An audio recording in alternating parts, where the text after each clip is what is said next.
So notebook number 1 and notebook number 2 are complete out of our little notebook embellishment series. I have 2 more left to do. We're going to make a more complicated notebook. I'm going to use more marble. I have a lot of this stuff left over. I don't like to throw stuff away. I like to reuse it in as many projects as possible, and when there's only little itty bitty pieces left, you would be surprised what I find I can do with them. For this one, I want to do like a cross section on the notebook. So they're like an angled geometric design. I lined up the vinyl with the edge of the black part of the notebook. You can see that. And I pressed really, really hard, and I folded it over so that our design lines up perfect like that. Okay? That's the edge we're gonna cut against, and we're gonna have a tiny little corner right here and this side right here that I'm going to put some glitter. This you want to try and get as straight edge as possible, so I recommend a very sharp pair of scissors. Remember one thing when you do it-yourself crafts. A lot of people are scared to attempt to do things on their own. I was always very hesitant, and then I started doing stuff and I'm like, this is a lot of fun. People are going to understand that you did it by yourself, and they're going to be more impressed that you did it than worrying about, oh, it's not perfect. So don't be hesitant, practice makes perfect. I got these notebooks for 50 cents at Target. 50 cents. If you mess up, you can always get another one. People will be really surprised how brave you are that you tried and attempted to do a do-it-yourself in the first place, and that's what I get the most credit for. Not just when things turn out really great, but hey, you're doing that, it's awesome. Half the battle is getting out there and doing it. People will love that, and you'll really appreciate the comments that you get back on the stuff that you do, and you should feel really good about yourself. I am going to peel back the back side. Now this is all sticky. Be careful with this part.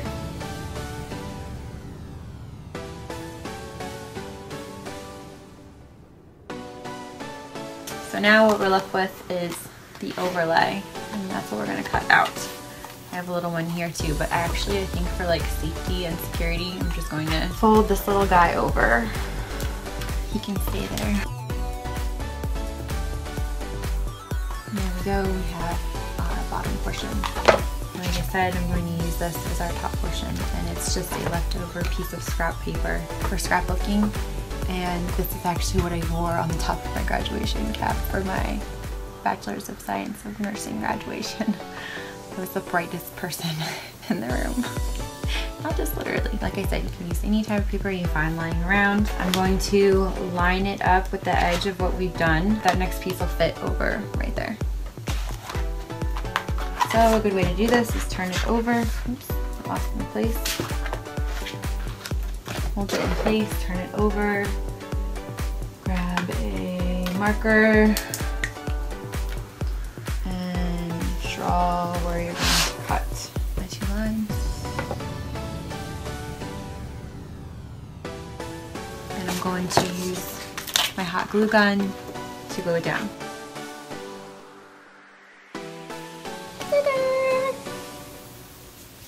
I'm going to line it up and outline where you're going to cut. So our outline, so we're going to cut.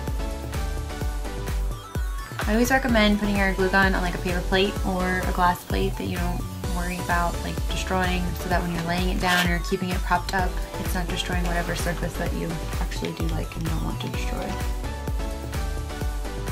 And there we go.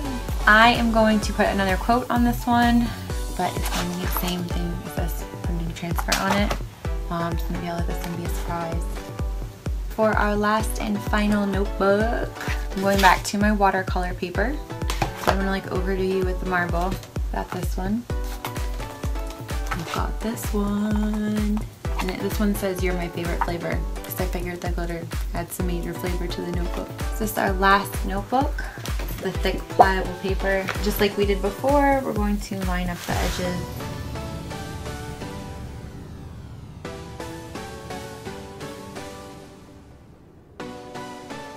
I like to show the black edge of the composition notebook, so I'm actually going to line this up.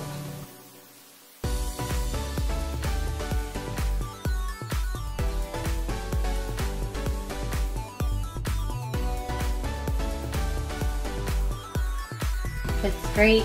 For our last and final notebook, I've already showed you how to cut out the watercolor paper that we're going to be using on this one.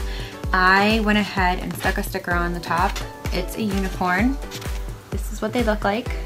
They are from the Paper Source. They do have actual stores and locations that you can walk into, but they are also available online. I get coupons for them all the time. They're a fabulous company. For those of you that don't know, I'm getting married in January. I've used them for a lot of our elements for the wedding, and I walked in there one day and found these and I had to have them.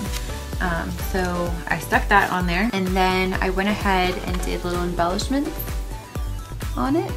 They're little crystals. They come in a sheet like this. They are found at Michael's in the scrapbook aisle, and if you look at the reverse side, they do look like they all come on one piece, and this is just like one piece that you're supposed to like peel off and use. But you can actually either use your fingernail or a pair of tweezers and actually just like push up on a single one of these and pull right off. See, there it is. What I like to do before I put it on anything and secured, I'll like float it over the piece of paper. So I float it over where I actually want it to go, and I make sure that I like it there, because once it's stuck unless, of course, you do something that damages it to come off. So there's one. You can see it, it's stuck on there. So I did this. Those guys are on there really good. I'm going to use my watercolor markers. They're here. I keep them upside down so that the paint all flows to the bottom. I did order these off of Amazon, and I will include a link because they can be expensive. These are Japanese ones. I ordered them because I want to practice with these before I do our wedding invitations. I found that I love them just as much as I love my watercolor pencils, which are colored pencils that you use to do watercolor. I am going to write something on here. I recommend starting off with the lighter color that you're going to use, and I do a lot of Pinterest fonts. So I'll go in there, find a font that I like, and then practice that font, and they'll show you on there how to practice it. But you can also buy books. There's a book on Amazon. I will search for it when I post this too. I don't own the book, so I can't tell you whether or not I love it, but there are books that you can buy, and I know that there is one that I've been looking to buy, and I just might get it now. I mostly am self-taught on font, and actually I was inspired by one of my high school teachers. She started to teach me to do fonts after printing off examples of the internet, and so I've been doing them since high school, and I'm not going to tell you when I graduated. So this is the first layer. It says, my unicorn ate my homework. And then what you're basically gonna do is, I started this in a light pink. I'm gonna use dark pink and incorporate darker colors as we go. Second one. Oh, my dog is crying at the door. It's like, please let me in, Mom. What are you doing in there talking to yourself? I will, if requested, teach you guys how to do the fonts and how to use watercolors, but not today.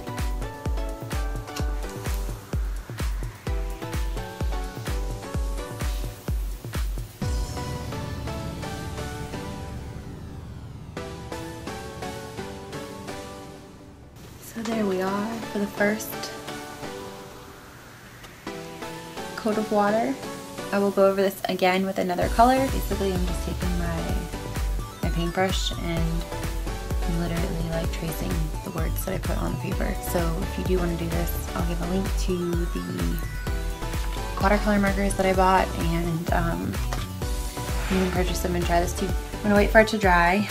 In the meantime, I will probably hot glue this baby down onto my paper.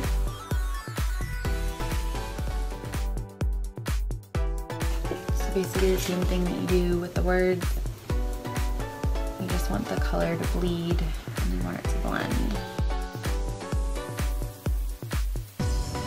That blends it nicely.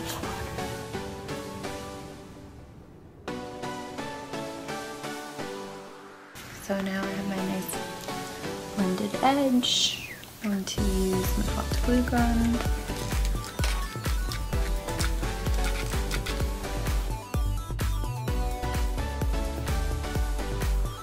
And if your glue dries, by the way, you can always peel it up and add more.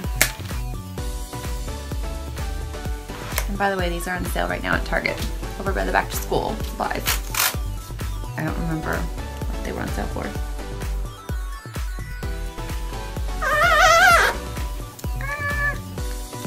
I'm now a ginger. You suck at picking hair. I told you to get the other one. You got that one, and the other one was even lighter. My fiance has red hair. So I'm adding the holographic tape to the edge. So there is almost our final product. Like I said, I'm probably gonna add a little bit more to the wording, but you get the gist of it. That would be it for our do-it-yourself notebook series. There are 4 of them. Each have a note from me personally inside. I'm going to give each and every single one of them away. So stay tuned, because I have no idea how I'm going to do that, but Kim does. She's amazing. She's my best friend, and I could not do this without her. So lots of hugs and kisses, and I will see you guys in our next video, which will be tomorrow. Hopefully, keep my fingers crossed. I'm going to be doing pencil cases and a few other little back to school things that I picked up from the store. Until then, I will see you guys later, and thank you for tuning in.